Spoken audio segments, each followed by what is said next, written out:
Fear and Hunger has some pretty interesting game modes. You have the main game, but there's also Terror and Starvation, which is as varied a difficulty as Lisa's Pain mode setting is. It makes some enemies tougher, but it also adds new events and dangers. Lighting becomes a new resource that you have to manage. Rats will attack you from the bookshelves half the time. It even adds a new boss. Hard mode makes things even worse though. You lose access to all your sentient party members, so you basically get one action per turn and maybe some skeletons on the side. At the same time, it adds a unique ending for each character to reward you for your efforts. Dungeon Knights is nothing like that, though. Dungeon Knights combines physical, mental, and social challenges all into one.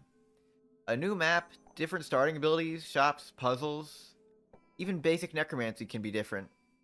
There's just so much to see, so we'll be looking over all that there is, and we'll add a few tips on how you can accomplish it yourself. To start in Dungeon Knights, you first just need to name your character School Kid.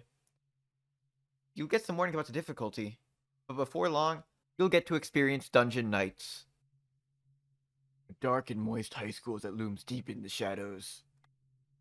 One would think this is no place for youth to grow up in, but one would simply be wrong in that hasty assessment. The Dungeon Academy of Fear and Hunger. A very special high school only for the most special students across the known world. I don't know how I got to attend this school among the hundreds of thousands of other applicants. Maybe it's by miraculous fate, a coin tossed by the god that chose my fate. Whatever the case, I feel honored and full of pride knowing that one day I'll rank among the very few who graduate from this place, and endure the fear and hunger this dungeon high is known for. In any case, before we go any further, let me introduce myself.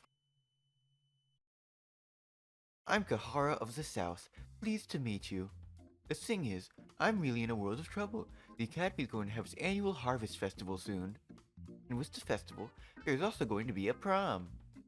It is the pinnacle of each academic year. Not attending this event would be deemed one socially awkward for the rest of his or her academic career. The school has this very strict policy of either adapting to its bizarre ways or getting swallowed up whole by its intense presence. So failing to attend the prom is not an option. The problem is, one needs a partner for the prom. You cannot get in alone.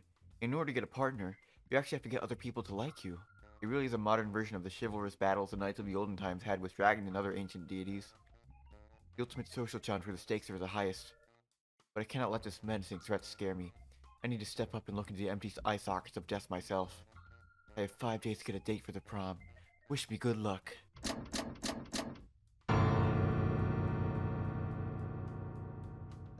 And now we start. You're in danger from the very beginning. Don't piss off your teacher, if you want to live anyways. We'll test you on your class. There's a lot of unique dialogue for each answer, and some answers are even correct. If you do survive class, you'll be free to explore the town. First though, you need to try to get a date. Not everyone will be super friendly on the first day. Some are more open about what they want though. Ragnvalder will go with you to the dungeons if you let him pick the destination. The town has a lot to explore. Instead of finding things in barrels, you can just find coins on the ground and walk into them to pick them up. The regular shop has items in it, nothing you're not used to. The best deal is probably the explosive vial. It's always useful to open new areas. Otherwise, you might just want a green herb so you don't die to infection. The interior design shop here lets you customize your dorm room. This is the most important thing to spend your money on. Some objects have extra dialogue attached to them. This hexen table here comes fully unlocked. You can learn anything if you have the souls for it. The most notable thing you can pick up is probably necromancy.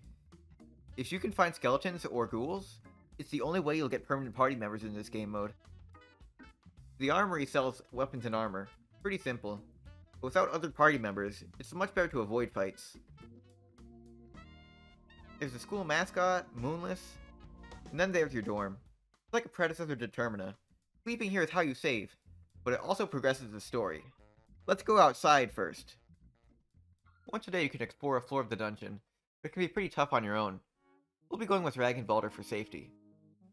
Here you'll find food, coins, monsters, everything you'd expect, but there's a few bonus items you can find. A rose, pinecone pig, a lot that can interest the other students if you bring it back. When you're ready to leave, you have to find the exit at the other end of the floor. Back from the dungeon, I'm going to buy a claymore for no reason whatsoever, and crawl into bed. But we can see how much the other students like us. Not too much luck so far. Come the next day, Pocket Cat is teaching the class about depression. Respond however you want, but obviously he'd prefer you be a good student. There's one classmate that particularly catches the eye, Lagarde. He wants to be a knight, but he needs a sword first. And hey, I coincidentally bought a claymore yesterday. He thanks you, but he wants armor as well. So, of course, I just give him the armor I'm currently wearing. And yes, we can now pressure Lagarde into a date. Dates are your ultimate challenge. They take all day, whatever you do.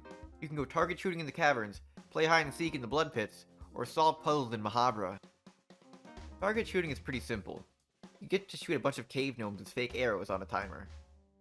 You can talk to your date during it, but you need to win to impress them. This one's pretty easy though. The Mahabra puzzle is new, and it's probably the hardest date. I'm not going to solve it, because you'll have a lot more fun figuring it out for yourself. The blood pits is what we'll be going with though. It's just a bit tricky. You have to find all the characters hiding in the blood. I even find a second Darth in there. In any case, our speed impresses Lagarde, and we can go to sleep with full affinity. There's 2 more days of classes, with new lessons, events, and dates. Some dates are trickier than others. Here's some hints for the harder ones. The tormented one respects when you show independent thought. There's also an item in the ancient city that might be of use. For some reason, Promar likes when you date Lagarde. I guess he's probably jealous. As for Kahara, just try being a fucking idiot. He likes that. Not everyone can win, but Darth is a bit luckier. When you reach the 5th day, it's time to choose a date. It's game over without one. Fortunately, I made a friend where it counts. Lagarde is willing to go as long as you shut up. Dungeon Nights might be a meme. There's still fun to be had with it. Get more dialogue from characters, skill combat encounters, one really good puzzle, and 2 unique music tracks. Consider giving it a try if you have a spare hour. But if not, I hope you enjoyed taking a brief look at the game mode. Let me know in the comments if you think I'm leaving out anything important, or if this entire thing sucks. Or if you like it too, I guess. So, yeah. See ya.